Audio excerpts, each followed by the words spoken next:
अब हम देखते हैं कि दो सेंट्रल एटम अगर हैं उसके पास, किसी भी कंपाउंड के पास, तो हमें इक्वली डिस्ट्रीब्यूशन करना है।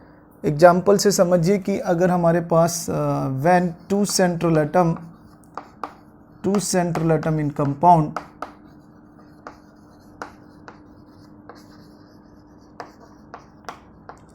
then follow equal distribution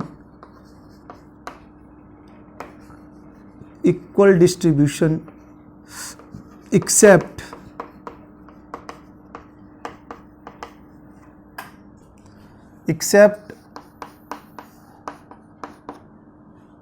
H2S2O3 and H2S2O5।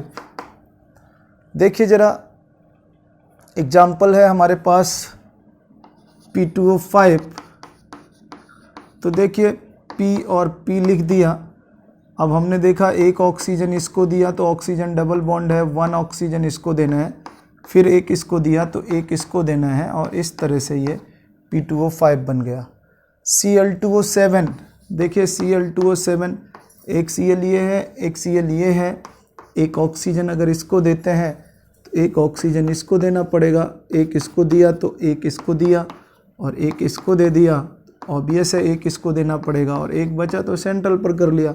Suppose है ही नहीं तो सेंट्रल पर डायरेक्ट लिंकेज कर लेंगे। जैसे Cl2O6 है, हमने क्या किया, एक ऑक्सीजन इसको दिया, एक इसको दे दिया, एक इसको दे दिया तो एक इसको दे दिया, एक इसको दे दिया, एक इसको दे दिया, बचा नहीं, डायरेक्ट लिंकेज कर दी, Cl2O6 बन गया।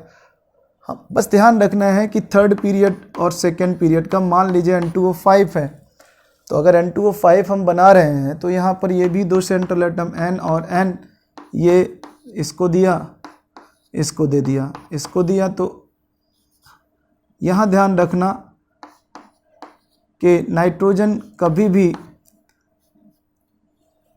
5 बॉन्ड नहीं बना सकता, क्योंकि ये थर्ड पीरियड का एलिमेंट नहीं है, ये सेकेंड पीरियड है। थर्ड पीरियड एंड बियॉन्ड वो अपने ऑक्टेट को एक्सपेंड कर सकते हैं, तो ये चलता है, तो ये ध्यान देना है। अब एसिड के केस में, एसिड है हमारे पास, तो एसिड के केस में इन एसिड फर्स्ट शो बेसिसिटी। जब भी आप एसिड की स्ट्रक्चर बनाएं तब आपको उसकी बेसिसिटी शो करनी पड़ेगी। अगर आप बेसिसिटी कैसे शो करेंगे, तो इसका मतलब ये होता है कि basicity equal to number of OH in its structure.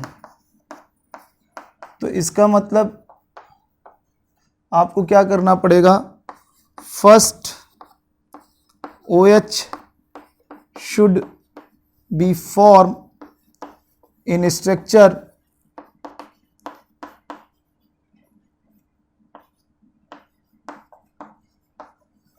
which is equal to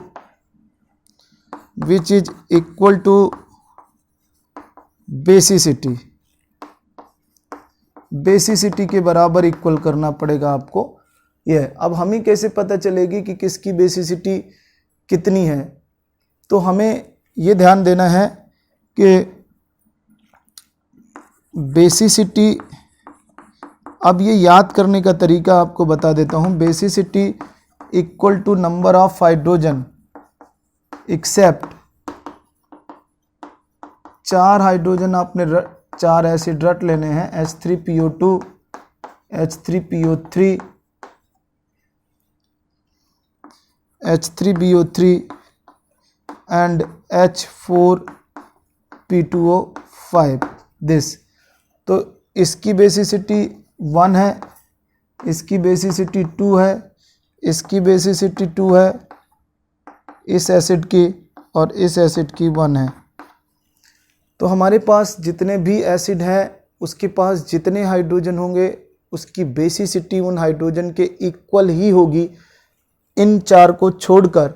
इसका मतलब है कि उसके पास उतने ही OH आपको बनाने पड़ेंगे उसकी स्ट्रक्चर में जितनी बेसिसिटी है वो वही लिखा हुआ है कि in acid first show basicity and basicity equal to number of OH in its structure, its OH should be form. First आपको OH बनाने पड़ेंगे और वो which is equal to basicity, then उसके बाद remaining H form single bond and oxygen form double bond. ये बस इतना काम करना है, and O form double bond. बस किसी भी एसिड की स्ट्रक्चर आप बना पाएंगे, सिंपल सा ये फंडा है। तो आप समझ सकते हैं इनसे। ये देखिए ज़रा H3PO2 H3PO3। तो अगर हम H3PO2 की देखें तो हमें पता है कि इसकी बेसिसिटी 1 है। तो इसकी अगर स्ट्रक्चर आप बनाने के लिए जाएंगे तो पहले एक OH बनाना पड़ेगा, दिस जो मैंने बताया first so basicity which is equal to OH। इसके बाद अब बचे हुए हाइड्रोजन सिंगल बॉन्ड बनाएंगे और ये ऑक्सीजन अपना डबल बॉन्ड बना जाएगा। बस बन गई सिंपल सी स्ट्रक्चर। सपोज H3PO3 है, तो H3PO3 में क्या करेंगे, इसकी बेसिसिटी आपने पीछे देखी है 2 है, नो इशू। फास्फोरस लिख दीजिए, 2 OH बना दीजिए।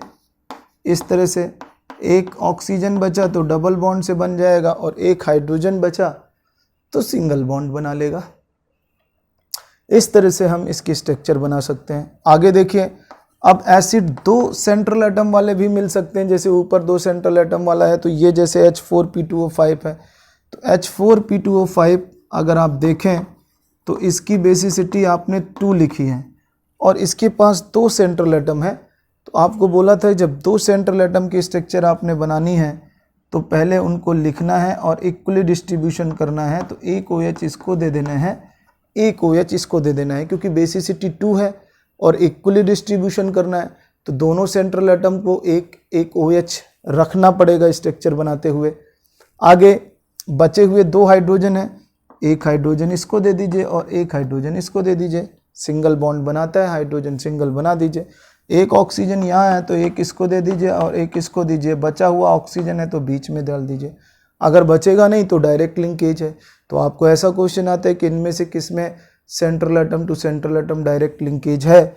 तो इस तरह से स्ट्रक्चर देखकर डिसाइड करेंगे, नहीं है तो नहीं है, ये है जिनमें भी 2 सेंट्रल एटम होंगे। और एग्जाम्पल देखिए H4P2O6, तो अब ये एसिड है, इसके पास 4 हाइड्रोजन है तो बेसिसिटी 4 हो गई, इसकी 4। अब बेसिसिटी 4 है तो 2 सेंट्रल एटम आपने लिख दिए। स्ट्रक्चर बनाना है तो एक OH इसको दे दिया, एक OH इसको दे दिया। इसके बाद फिर एक OH इसको दे दिया, क्योंकि 4 है बेसिसिटी तो 2 OH दे दिए दोनों को। अब बचा ऑक्सीजन, एक इसको दे दिया, एक इसको दे दिया। नहीं बचा तो डायरेक्ट लिंकेज बना दिया। इस तरह से H4P2O6 है। मान लीजिए H4P2O7 है, तो H4P2O7 है तो इसकी बेसिसिटी आपको पता है 4 ही होगी। तो अब आप इसको बनाएं, तो इसको बनाएंगे तो सिमिलरली इसमें भी 4 OH देने पड़ेंगे। 2 सेंट्रल एटम आपने लिखा है, 2 लिख दीजिए, एक OH इसको दिया, एक उसको दे दीजिए। लेकिन बेसिसिटी 4 है तो 2 OH आपने रखने हैं, तो 2 OH रखने हैं तो ये 2 OH रख दीजिए, एक उसको 2 दे दिया। अब एक ऑक्सीजन इसको दिया, एक इसको दिया। इसके बाद भी बचा, ये बीच में जोड़ दिया। इस तरह से H4P2O7 की स्ट्रक्चर आपके सामने है, H4P2O6। इवन H2S2O7 भी और H2S2O6, तो इसकी बेसिसिटी 2 है। तो इसकी स्ट्रक्चर बनाएंगे तो ये देखिए, एक OH इसको देना है, एक इसको देना है, एक इसको दिया, एक इसको दिया, एक इसको दिया, एक इसको दिया, ये जोड़ दिया। आपने लिखा है कि जब 2 सेंट्रल एटम होते हैं तो इक्वल डिस्ट्रीब्यूशन फॉलो करना है, एक्सेप्ट ये 2 कंपाउंड H2S2O3 और H2S2O5। तो H2S2O3 की क्या स्ट्रक्चर बनेगी, तो ये भी एसिड है, ये भी एसिड है, तो इसके स्ट्रक्चर रट लेने हैं आपने। इसकी बेसिसिटी 2 है। तो अगर हम H2S2O3 की स्ट्रक्चर देखें तो इसकी स्ट्रक्चर ये है, 2 बेसिसिटी है, तो ये 2 इसमें आ गया और इसकी स्ट्रक्चर इस तरह से बनती है, इसलिए याद रखना है कि ये इक्वली डिस्ट्रीब्यूशन को फॉलो नहीं करता और H2SO5 भी नहीं फॉलो करता। इस तरह से ये दो जरूर रटने हैं आपको। ये अलग अलग दिया, इसको 2 ऑक्सीजन मिलता है और इसको 1 मिलता है और इस तरह से ये स्ट्रक्चर है। तो कुल मिला के मैंने इसको बॉक्स में रख दिया, जो आपने याद रखना है और इसको भी याद रखना है। ये इक्वल डिस्ट्रीब्यूशन फॉलो नहीं करते, बाकी सारे इक्वल डिस्ट्रीब्यूशन फॉलो करते हैं। अब ये स्पेशली है H3BO3, इसकी बेसिसिटी 1 है लेकिन इसके पास 3 OH हैं। ये पूरी केमिस्ट्री में एक ही एक्सप्लेनेशन है इसका और एक ही एक्सेप्शन है कि बेसिसिटी 1 होने के बाद भी इसके पास 3 OH हैं, मतलब बेसिसिटी 3 नहीं है, बेसिसिटी 1 ही है, लेकिन इसके स्ट्रक्चर में 3 OH हैं। तो इसकी स्ट्रक्चर और याद रखना है, कहीं आप बाकी की तरह नहीं कर दें कि एक OH बना दें तो वो गड़बड़ हो जाएगा। तो इस तरह से एक सेंट्रल एटम पहले देखा, 2 सेंट्रल एटम और एसिड की स्ट्रक्चर यहाँ देखी।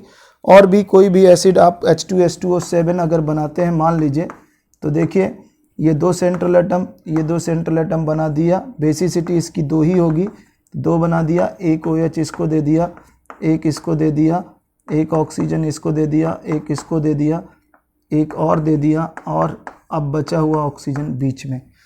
इस तरह से डिफरेंट एसिड्स की स्ट्रक्चर देखें आपने और 2 सेंट्रल एटम की स्ट्रक्चर देखी और ये है। तो अब आप इसको लिख लीजिए। अब हम आयनिक स्पीसीज की स्ट्रक्चर देखेंगे। तो आयनिक स्पीसीज में हमें ये देखना है कि जो चार्ज है वो किसके ऊपर है। तो first case when negative charge and oxygen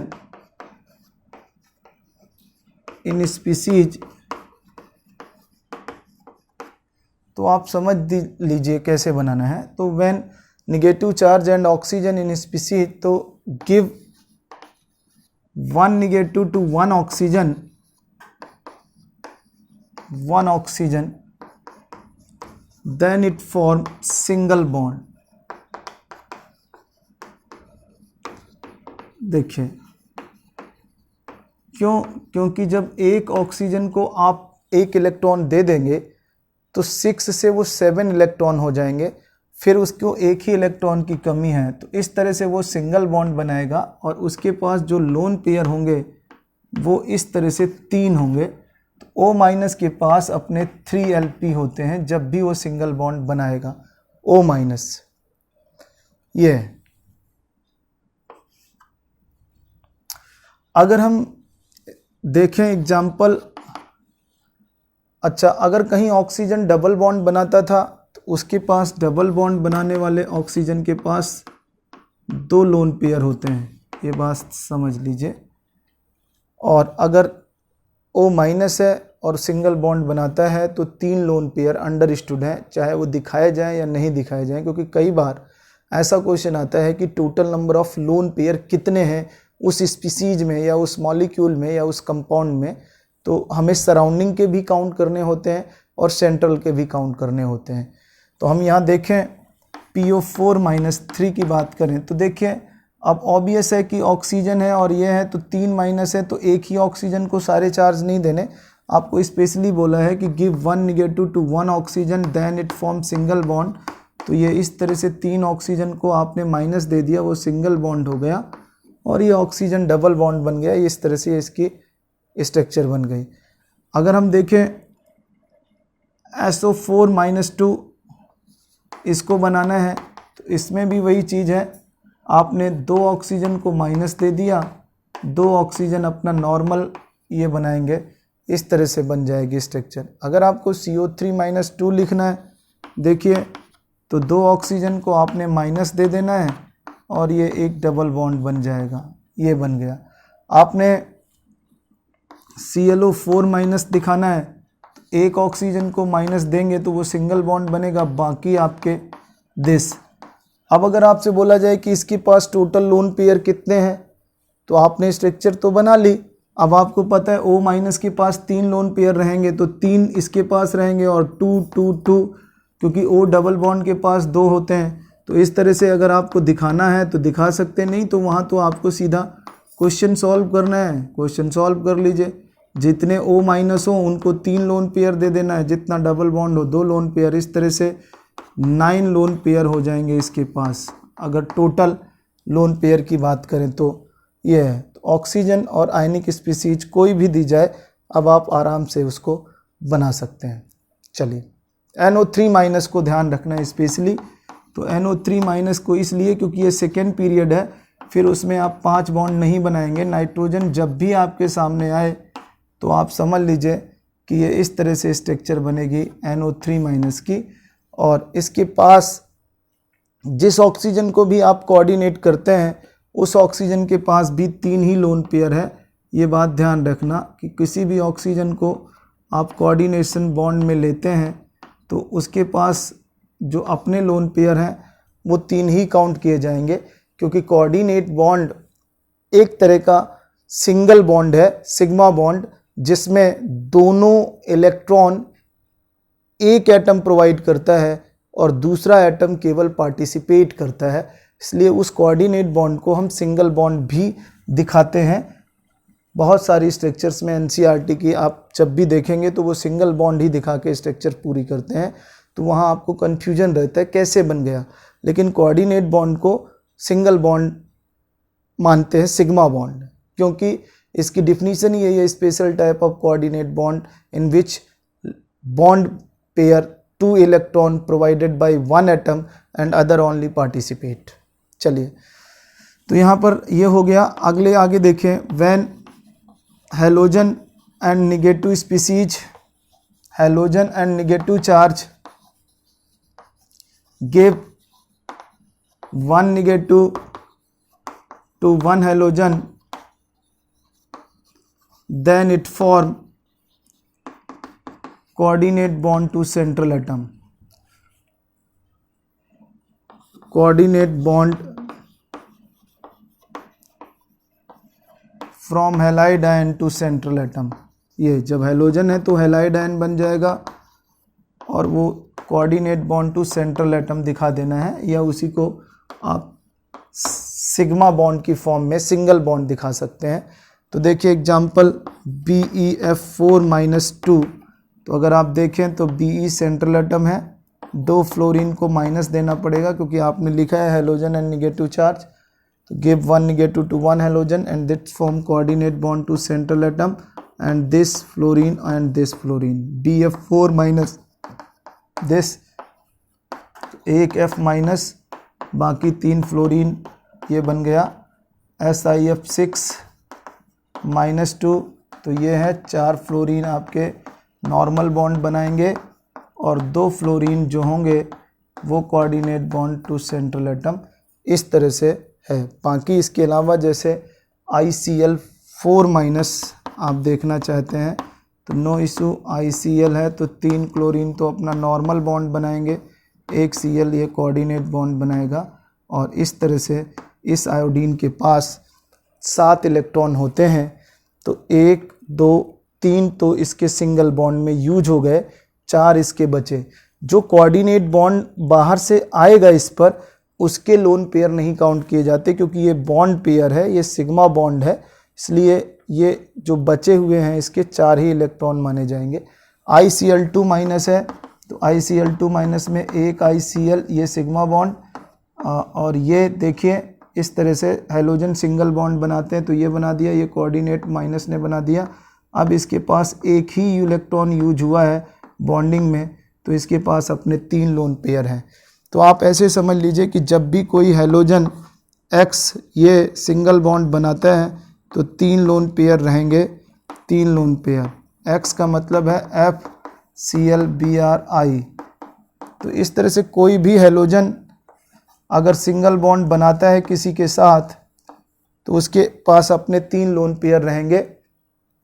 अगर X- कोऑर्डिनेट बॉन्ड बनाता है तब भी उसके पास अपने 3 लोन पेयर ही बचेंगे, क्योंकि एक लोन पेयर दे देगा और x माइनस जब किसी को दे देगा तो x का मतलब तो वही है ये, तो ये इसके पास भी 3 लोन पेयर रहेंगे ये कोऑर्डिनेट बॉन्ड बनने के बाद भी, क्योंकि 7 है माइनस हुआ तो 8 इलेक्ट्रॉन हो गए। 8 इलेक्ट्रॉन होने के बाद ये 2 किसी को डोनेट करेगा अगर, तब भी इसके पास अपने 3 लोन पेयर ही काउंट करने हैं। तो हैलोजन चाहे जिस फॉर्म में आप रखें, सिंगल या कोऑर्डिनेट बॉन्ड की फॉर्म में, या माइनस हो तब उसके इलेक्ट्रॉन्स यही रहेंगे। तो आगे देखिए, when hydrogen and positive charge, तब आप क्या करेंगे, give 1 positive to hydrogen and then coordinate bond from central atom to